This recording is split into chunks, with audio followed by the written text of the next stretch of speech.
Okay, here we go. Brian Vanagan from Sport Bike Track Gear, sportbiketrackgear.com. We're going to do part 2 of our Arai RXQ helmet video review. Something that we didn't mention in part 1 is this sells at a much more affordable price point than the Corsair V.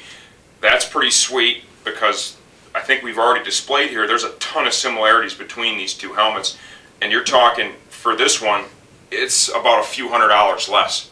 Big difference in price, small difference in features and benefits, so that's great, more value in this.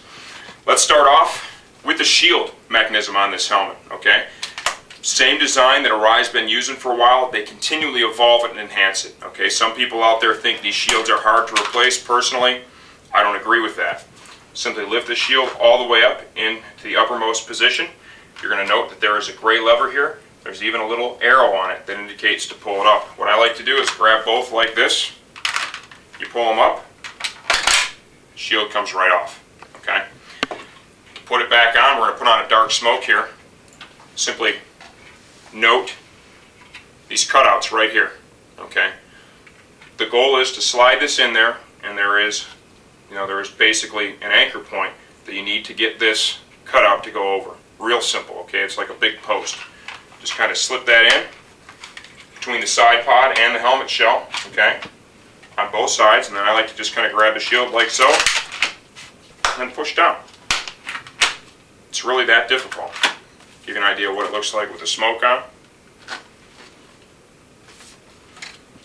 To remove it, pull it up all the way, grab those two release tabs, pull them both up like so, and just pull it right off.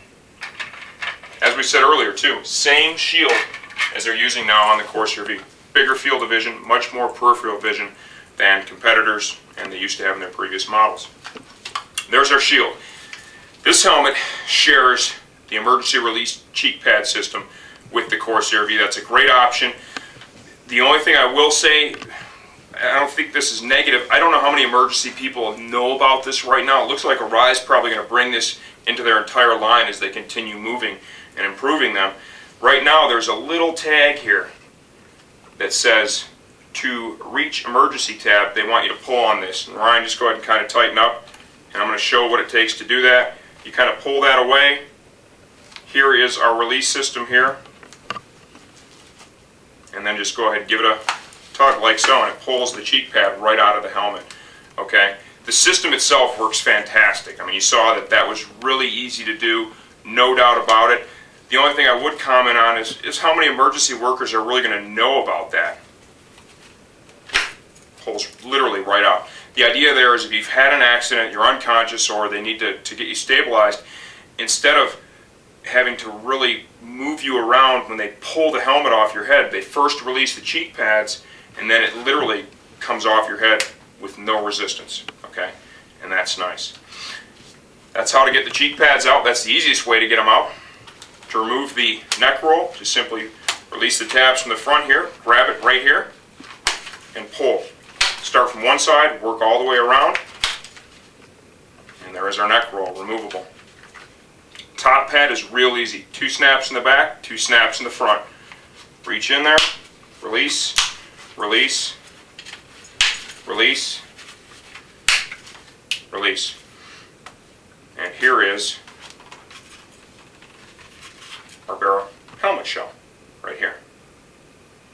Can you really tighten in and kind of get a look on the inside of that? Got a Corsair V over here that I've already disassembled. Let's kind of give you the look from the inside out.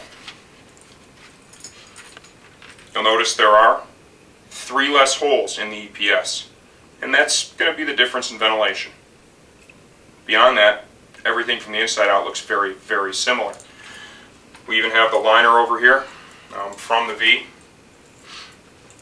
You can see, basically cheek pad to cheek pad. You can see the different material they're using here on the RXQ. It's top pad to top pad, just material differences, and same with the neck roll. Okay, very similar. End of the day. With the Q, you can also get off the cover for the chin straps. Just simply reach inside here, grab a hold of this yellow plastic, and just pull back, disengages the tab. You need to get the D-ring slid through there. You can pull this off. You can wash and or replace this entire liner, which is nice if the helmet needs to get freshened up. Let's face it, when you're riding and it's hot out, you get sweaty.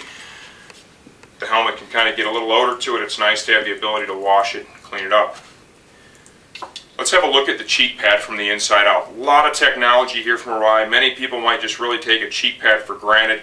This is kind of the secret of the Arai fit. All the time and effort they put into the cheek pads. You can remove the cover from the cheek pad, like so. And we're going to give you a look at what it takes to put an Arai cheek pad together. This is really kind of amazing. I'm showing you the outer cover, and now here is the inner workings of the cheek pad. You can see all the different foams that are used here, and they're all different densities. Okay, here, the white foam here on the bottom, white. Here's some more foam here, back in this area, and that's all backed up by the Arai EPS. Okay, remember, if you wash any of the liner, hand wash it. Okay, don't throw it in the dryer. Just kind of let it hang out and dry. You know, you can wash the cheek pad and wash the foam as well, or you can just, you know, go ahead and pull the cover off and wash that. Either way, if you're going to wash the cheek pad, go ahead and pull the cover off and wash them separate and let them both dry.